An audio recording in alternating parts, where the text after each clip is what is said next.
Everyone, Reyan here from Barbecue and Brews Show, live from Meatstock Toowoomba with Mitch from Food Studio Shop, who makes some amazing chopping boards that I've been using for the last few months. Here to have a quick chat. We've got an amazing stage behind us right now. We've got Brad Cox probably coming on in a few hours.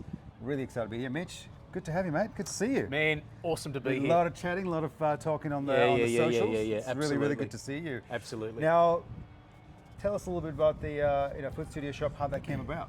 Well, Food Studio Shop started as an Instagram page, as a passionate foodie, and I guess it evolved because I really wanted to use some great quality products, cheese boards, cutting boards, knives, and I couldn't find enough really good Aussie stuff. Yeah. So I made the commitment to get into it myself. I was outsourcing a lot of the work to some really great woodwork guys in the woodwork community, and then eventually took it on myself and just absolutely fell in love with it. Awesome. Became passionate. So, we sort of do, we make a lot of the, we make all the timber products on site. Yeah. We also have a gift brand, so there's a really good crossover. It works for gifting as well as for the foodie community as well. Oh, awesome, mate. Now, you obviously I've got I think 3 of your boards, and you lose a lot of recycled timber. Yeah, reclaimed. Sorry, So really cool thing that we have available, I guess. There's a lot of timber that comes out of big projects that finds its way into landfill. What we've got a couple of trade partners that are happy to give us some beautiful Australian hardwoods that would otherwise be disposed of. So we go through a process, we mill it, and we pretty it up. And we create, what we feel is wonderful cutting boards, cheese boards, and look, really great feedback. As they're doing a little bit of sound testing behind us, Yeah. took the perfect time. So look, I mean, one of the favorite boards I have is that Tasmanian blackwood board, which I sort of won in a competition, which was amazing. I mean, the colouring through that, things like, is that the natural colouring tones through it? Yeah, absolutely. Nothing that we get ever gets treated other than a food safe coating. Often enough, we actually make, we've developed an in-house board butter, which is made from natural ingredients, that stuff's unreal too. including beeswax as well. Actually, here's a fun fact for you. The formula that we use is the same formula as what gets used on antique furniture. So if it's good enough for antique furniture, we're happy to use it. Yeah. I mean, I told you I was using like a little oil that I got, and it was working great. But then I put the butter on and let it set overnight and gave it a shine, and the board looked amazing. Yeah. You know? It looks good, feels good, no odor. And that was the main thing. And I think it was just it was really cool to see. And so you make them yourself now?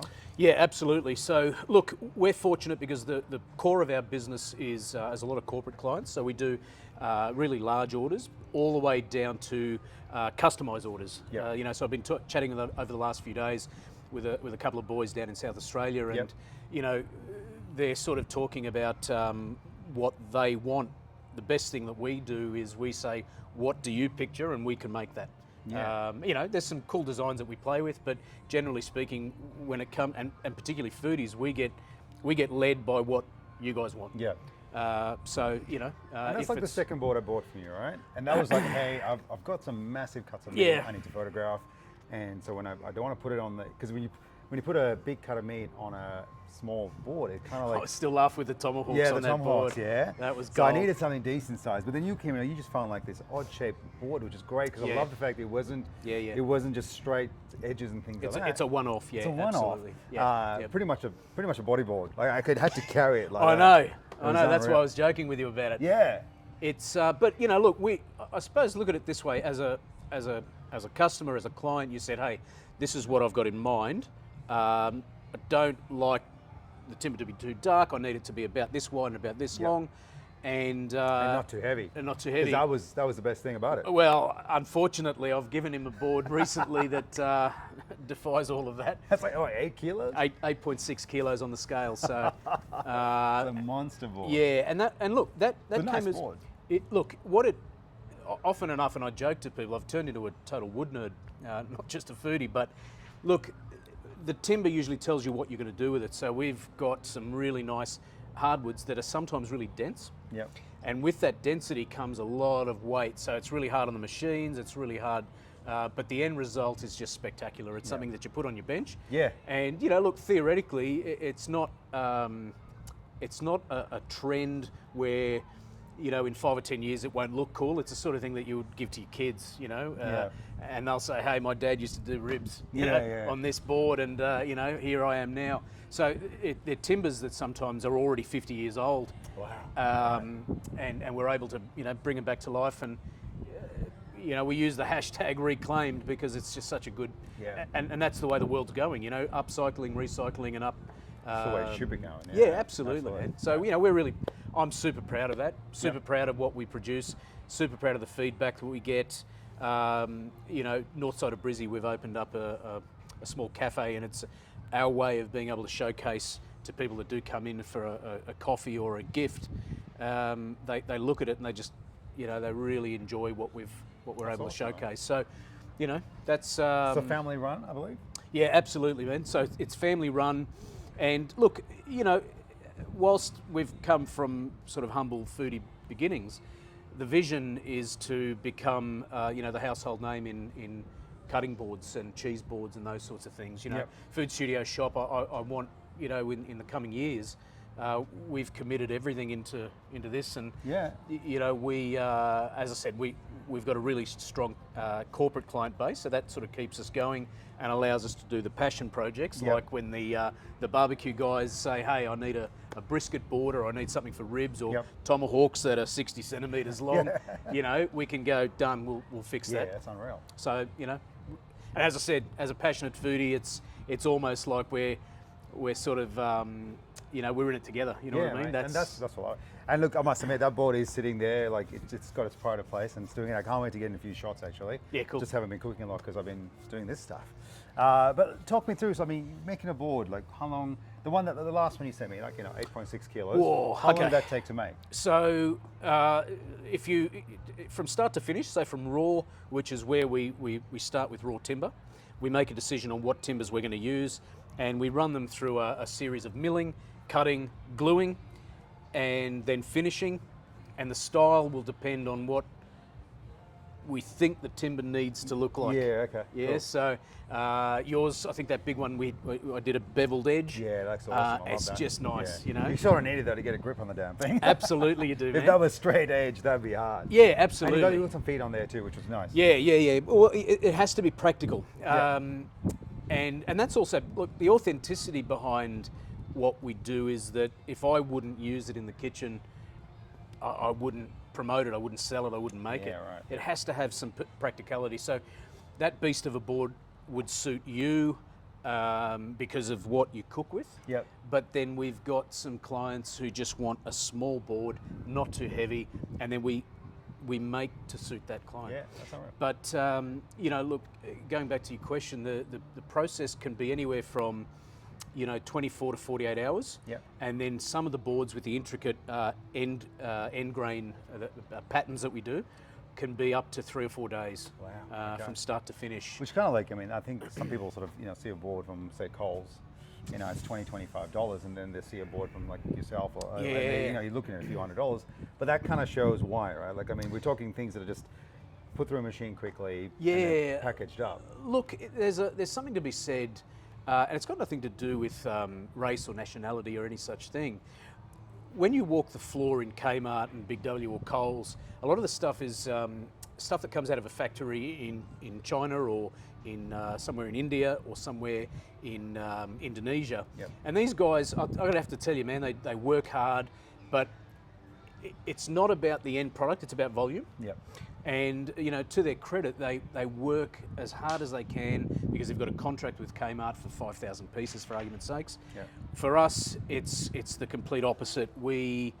Everything is bespoke, or it's customized, you know, for use, or it's visionary. You know, I reckon that's the shape that I'm going to do today. Yeah. Awesome. You know, I guess for me it was walking the. It might be Kmart, it might be Myer, it might be David Jones even. Really tough to find good Aussie stuff. It was all important. Oh yeah, no, yeah, you just can't. However, once you start to realise the material costs and the labour, you go, "Ooh, okay." Yeah. But I mean, that's what I was trying to get at with the fact that I mean, you can see why they're $20, but then you can also see why something you make, should be a couple of $100 at least. For the time. Look, I'll tell you what's interesting and what's important for us as a business when we and we use the exercise that we did with you with the big board. Yep. The brief was it's got to be this big, this big, this big. I haven't got a world of money to spend on it, and that's 100% fine. And that allows us to then source the timber for that work. Cool. That's awesome. There's no one size fits all. It's not like, oh man, look, I don't do. That's cool. The boys, I was chatting with them on Instagram last night from the Rub Society. Yep. Hey guys. They're probably going to love that. As another plug. But look, the conversation is, we've got access to a board maker. Things are really expensive. I make really expensive boards too. We've got some boards in the showroom that are $300 and $400 a board, but again, it's a specialised piece. If you said to me, dude, I've got $150 to spend, then you'll get what you want for $150. It'll be Australian, it'll be handcrafted, and it's going to suit your need. Yeah, that's unreal. And your budget. So, that's sort of, it's not just product, it's service as well. Yeah, and that's the main thing too. I think that's a big thing for people to remember. Now, where can people find you? How do people order stuff from you? Great question. Listen, so Food Studio Mark 1, so Food Studio Shop Mark 1 was launched, and I took it down when we committed to the Gift You website. So that was a really big build, and there's a fair bit of tech that went into creating that platform. I've parked Food Studio Shop, so the domain exists. It's in construction mode. Yep. Since then, developed the World Class Board brand within the brand. So World Class Boards is how I promote a lot of these latest creations. But at the moment, until foodstudio.com.au gets back up, it will be Insta or the Gift You website, giftyou.com.au. So that sort of enables the channel of communication. But like I said, man, if I was actually, and I don't know whether this is kosher or not, but I was going to run an Instagram promotion for foodies only, and I thought it might cause a bit of uproar, I think everyone's technically a foodie in some way. Well, because I thought to myself, it would almost eliminate just the cereal contest. Yeah, I don't think they're ever going to do that. There's nothing, I know that. But I thought to myself, it's the best moment, and I've had a couple of giveaways where, and it was coincidence that foodies were the prize winners, and I just thought, how good's that? Yeah. People that actually use it, that appreciate it, and probably understand it. As well. I see the value in it. Yeah, absolutely. Right? All right. So, what's the Instagram account again? So GiftYou, GIFTU, GiftYou. I think it's _premium_gifting. Yep. And then Food Studio Shop is the account. So I mean, for anyone watching that can't find it, I'll pop some links in. Jump onto Reyan's page, and you'll find me. But open for any sort of inquiries or work that we can help with. Awesome, no worries. So that was Mitch from Food Studio Shop. So good to chat to you, mate. Likewise, Thanks mate. so much for coming down. We're having a chat as well. Yeah. We'll see you next time. And if you're after a board or some decent chopping boards, he's your man. Catch you later.